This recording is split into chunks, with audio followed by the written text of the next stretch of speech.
Hello, this is Jack Jackson. In this video, we're going to try to answer, at least partially answer, the question, what is calculus? So, one answer to this is that calculus is a continuation of pre-calculus. So in pre-calculus mathematics, I'm going to use that term to include all the mathematics assumed to be mastered before taking a course in calculus for scientists and engineers, including arithmetic, algebra, geometry, and trigonometry. So these mathematical subjects are taught in the K-12 curriculum, and they're reviewed in college courses such as beginning and intermediate and college algebra, trigonometry, pre-calculus, courses that might have those names. It actually starts all the way back in kindergarten when we first talk about what is a number and how do we do basic operations like add, subtract, multiply, and divide. When we generalize those, we have algebra, and then we continue these ideas, building up a lot of tools and concepts that we're going to continue with our study of pre-calculus. So we can think of these as one huge seamless pre-calculus study, with calculus simply just continuing the same study. You could think of it almost as like one huge course, and we just move from one chapter to another. And so, in one sense, calculus is just a continuation of the mathematics you've been learning since kindergarten. So we may think of starting with arithmetic, and then algebra, geometry, trigonometry, and calculus, and continuing on. So because calculus is built on the foundation of pre-calculus mathematics, we assume that students have mastered the prerequisite materials when studying calculus. Now sometimes that's a bit of a problem because there's a lot of pre-calculus mathematics when you're talking about, say, 12 years of public school mathematics, and you may have also had to review some and extend on that a little bit in college. It's a lot of stuff to remember, a lot of stuff where you may have had things where you've forgotten or didn't completely master. And it's also true that very often when you're working on calculus problems, they're typically a little bit longer than most of the algebra and trig and pre-calculus problems that you've worked on. And what happens is often there'll be just a few calculus steps, maybe just one or two calculus steps, but there might be a whole bunch of pre-calculus steps. And so there might be two calculus steps and a whole bunch of algebra steps. And typically the students who are working these usually have more trouble with one or more of the pre-calculus steps than they do with the calculus steps. And to make things worse, a lot of times when you look up things in a student solutions manual, they're sure to go over the calculus steps, but they may skip over explanations of the very pre-calculus step that you need. So you're better off if you truly mastered pre-calculus and review it before you start, but some students don't always do that. So I strongly suggest that you make use of some pre-calculus materials, such as the videos that I have up on YouTube that lecture and cover algebra and trigonometry, and review, study, and reinforce needed prerequisite material as you need it. So as you're going along here, you can go back and watch a video if there's some pre-calculus material that's needed to explain something that's going on. So if we think all the way back to elementary school, we think about arithmetic. Well, what is arithmetic? Well, a lot of things, but one of the things that it does is includes the study of the concept of number and their operations with the numbers and the application of these concepts. Well, what then is algebra? Well, algebra is just generalized arithmetic.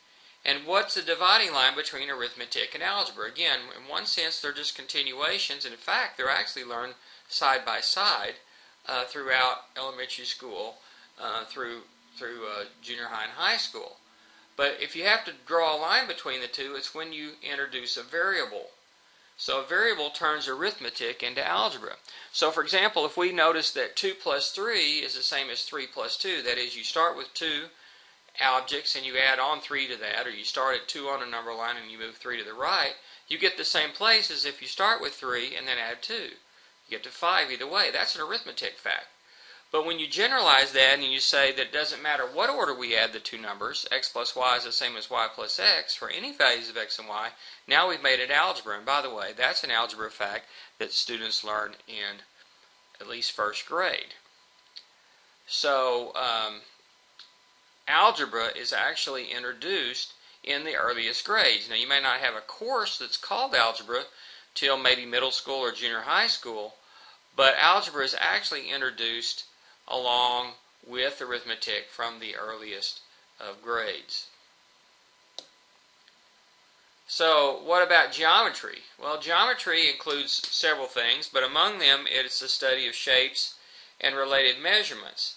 And we often make connections between arithmetic and algebra with geometry by what we call analytic geometry, and that's made by assigning coordinates to points on a line or in a plane or in space. And when we've done that, we've connected numbers and figures, and now we've sort of made a connection between algebra and geometry, between the numerical and the visual. What about trigonometry? Well, trigonometry is, in a way, is part of geometry. In a way, it's part of a continuation of pre-calculus. It includes the study of properties and measures of triangles, and it's used to solve indirect measurement problems. But it also includes the study of periodic functions, and it's used to model real-world phenomena which go in cycles. Now, at least at our school, we have a course that we call Survey of Calculus. Some places it's called Business Calculus or Brief Calculus, something like that. And in our particular version, we do not require that students know any trigonometry before that, but they do need to know algebra. Whereas if they take the Calculus 1, 2, 3 sequence for the scientists and engineers and mathematicians, then that sequence requires that they know trigonometry as well as algebra. Okay, and in fact, while we're on this subject, at least when I teach it, everything that I teach in my Calculus 1 class, everything I teach in my Survey of Calculus class, I also teach in my Calculus 1 class, with an exception of when we get into some multivariable stuff right at the end, and that is included in the Calculus 3 class. But the Calculus 1 class includes a whole lot more, easily twice as much material as the Survey of Calculus class. Now, what is calculus? Well, one way we've seen is a continuation of things that we've done before, and we can say this another way: it's a continued study of functions. So the study of the basic concept of a relation and specific types of relations called functions allow us to study how changing one thing changes another thing, how changing an input affects an output. And really that's the heart of what's studied in pre-calculus mathematics, and it's still the heart of calculus. So calculus includes the continued study of functions and their properties. So remember that we have a library of elementary functions that we have previously studied, and we're going to continue to study those in calculus. This includes constant functions, linear functions, power functions, exponential functions, logarithm functions, polynomials, and rational functions. And those are from algebra, and then the trigonometric functions from trigonometry. And so we're going to continue to study all of these in, say, Calculus 1, and all of them except for the trigonometric functions in a Survey of Calculus. Another important thing that we like to do in my classes is we talk about the rule of 4. And here we use arithmetic, algebra, and geometry to view functions numerically as tables of input and output numbers, so numerically. Also algebraically as formulas and equations.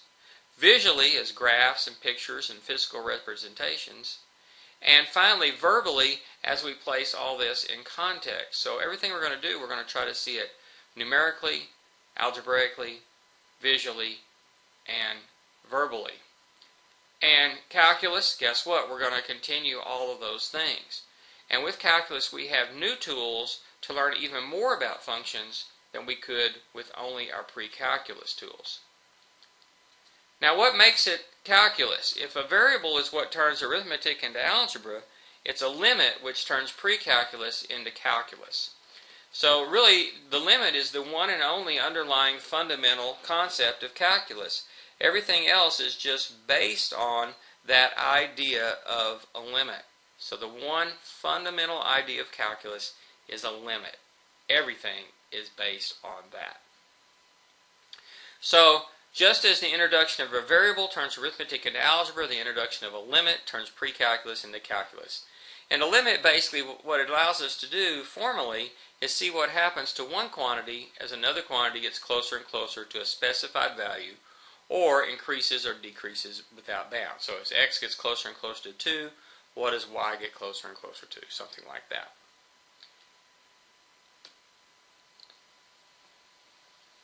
What is calculus? Well, one way we could think of calculus, it's a study of change and accumulation. These are the two main ideas behind calculus, studying these things. So there are two main branches of calculus that are very definitely interconnected. One is called differential calculus, which studies how things are changing. And it's built around the basic idea of finding slopes of tangent lines in instantaneous rates of change.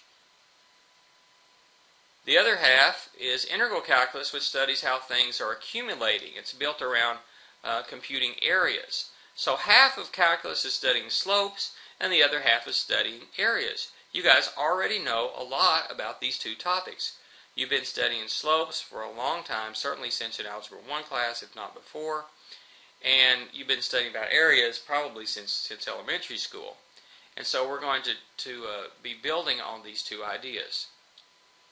Now it turns out these two topics, differential calculus and integral calculus, are very closely related to each other in sort of an inverse kind of a way. And this relationship is spelled out completely, explicitly in what's called the fundamental theorem of calculus, which really connects these branches together and really makes this one subject. And both of these fundamental ideas are based on taking a pre-calculus idea, slope, area, and applying a limiting process to them, which sort of supercharges them and makes it into calculus. So what is calculus? A study of change and accumulation. If you think about it, most things are changing, so that's very important. So calculus is much more dynamic than pre-calculus. So what is calculus? Another way to think of it is developing powerful new tools.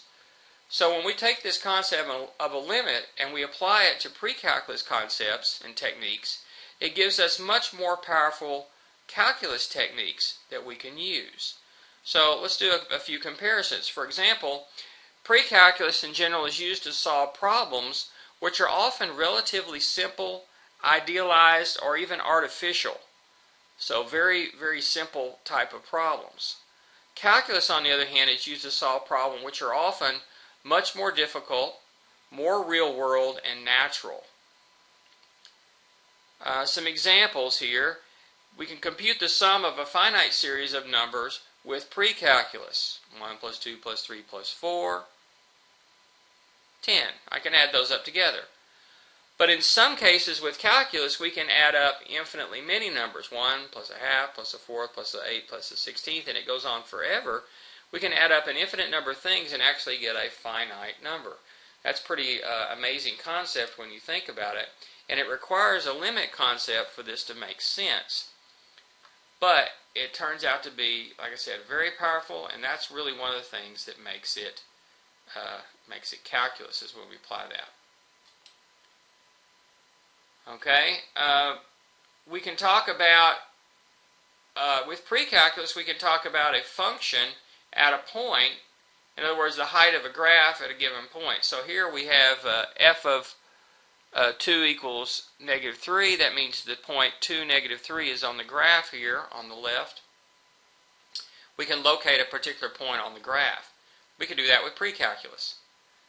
But with calculus, what if what if there is no value? For over here on the one on the right, when x is 2, the function doesn't exist. There's a hole in the graph. And with calculus, we can describe that hole in the graph. We can say, though, what's happening is as x gets close to 2. Well, in this case, the y's are getting close to 1/4. So that hole in the graph is at 2, 1/4. Okay, so we can talk about what happens to the graph as it approaches breaks in the graph. And what happens eventually if you go way out to the right or way out to the left. For example, this one has what we call horizontal asymptote. As we go far out to the right, we say the limit as x goes to infinity is 0. In fact, you've probably already been doing some calculus, because you may have talked about holes in the graph, or vertical asymptotes, or horizontal asymptotes in your pre-calculus classes. And when you're doing that, you're really kind of talking about limits. Even though you may or may not have mentioned the word limit, you were actually doing a little bit of calculus. So you've actually already got a little bit of a start on this. Okay. Again, pre-calculus, the problems are often relatively simple, idealized, and or artificial. In calculus, the problems are more difficult, real world, and natural. As I mentioned before, differential calculus deals with the idea of a slope of a tangent line. With pre-calculus, we can find the average rate of change between 2 points. In other words, for example, average speed. So let's say we take a car, and we know at one time where it is, at a second time where it is, so we know elapsed time, and we know elapsed distance traveled, and so we can figure out the average speed by just dividing those two things. Well, that boils down to the same thing as the slope of a secant line. Say if this represents, this might be speed here, or might be distance here, and then the slope of this line might be the average rate of speed between these 2 points here. So what we're doing here is basically just using the slope formula, which requires 2 different points. But with calculus, we can talk about the slope at a single point. That doesn't really make sense with pre-calculus, but with apply the idea of a limit, it does make sense. And so that's the instantaneous rate of change, or the slope of that tangent line. And that's called the derivative at that point, and that's the idea of behind really half of calculus really is talking about differential calculus, talking about derivatives, which is just slopes of tangent lines, or instantaneous rates of change. The other half of calculus, integral calculus, is dealing with the area problem. So again, pre-calculus, the areas of figures are very simple, such as very simple quadrilaterals or triangles, like a rectangle here. Well, rectangle, of course, we know we have a very simple formula for the area, base times height, or length times width. 3 high, 6 wide, that's 18 square centimeters. Pretty easy to do that with pre-calculus. But what about the area between 2 more complicated curves like this? If we have the formula for these 2 curves, we can find the area exactly of the area between, and that is using an integral. And so this is integral calculus. What does it require? It requires taking the area of rectangle idea, applying a limit to it to come up with a method for finding an area over here in the more complicated setting. And there's many, many other examples. Let me just give a few here. With pre-calculus, we can find the volume if it's a very simple shape, like say it's just a rectangular box, a rectangular prism, let's say. Well, if the shape is much more complicated, pre-calculus is not going to work for us, but we might be able to use calculus to do that. We can average a finite set of numbers with pre-calculus and get an average there. But with calculus, it makes sense to talk about averaging infinitely many things. Find the average value of a function that has infinitely many values. We might find the mass of a simple shape with a constant density, or maybe the center of the mass, okay, with pre-calculus. But if that shape is more complicated, or it has a variable density, we can find its mass, or its center of mass, perhaps. We can find, with pre-calculus, we could find the amount of work done by constant force moving an object of fixed distance.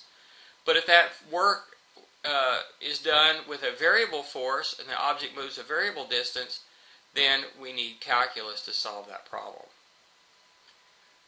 For example, in probability, we can find the probability of a finite discrete distribution with pre-calculus, but if we're going to really compute the probability of continuous distributions, we need calculus, at least in some form. Calculus, for example, is needed to come up with the numbers in, say, a normal distribution table, or the routine that approximates that in the calculator.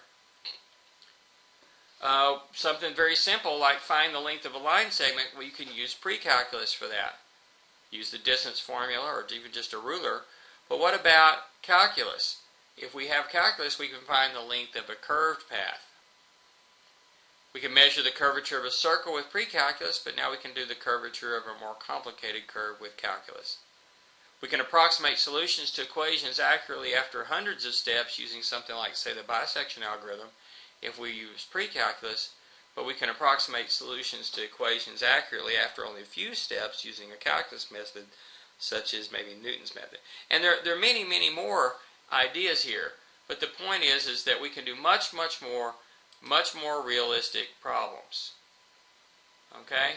So calculus is actually used in many areas, not only in mathematics and statistics, but also the physical sciences, chemistry, physics, so on, biological sciences, engineering, medicine, business, social sciences, art, and the list goes on. So calculus is used in many, many areas. And so you'll see it as a course requirement for many, many students. And it's just such a powerful tool. It's one of the greatest and most powerful pieces of machinery, in a way, mental machinery that we have been able to use to be very, very applicable in many, many areas. So the tools developed in calculus are very powerful. They're used to solve much more realistic and complicated problems. And I like to use this analogy.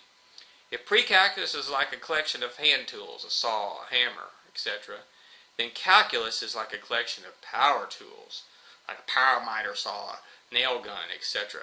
So power tools, much more powerful. So much more you can do with calculus. So what should we have gotten out of this video? Well, after studying this lecture, you should be able to see calculus as an extension of pre-calculus topics, arithmetic, geometry, algebra, and trigonometry. You can see calculus as a continued study of functions and their properties. We can see calculus as a study of change and accumulation. We identify the concept of limit as the fundamental idea of calculus. And then we see calculus as a collection of powerful tools for studying many real-world phenomena, allowing us to solve problems that we could never solve with pre-calculus, and allowing us to develop many, many of the things that we take for granted in our society today. In short, calculus is a wonderfully great discovery or invention that has allowed us to do many, many things, and it's a lot of fun to study as well.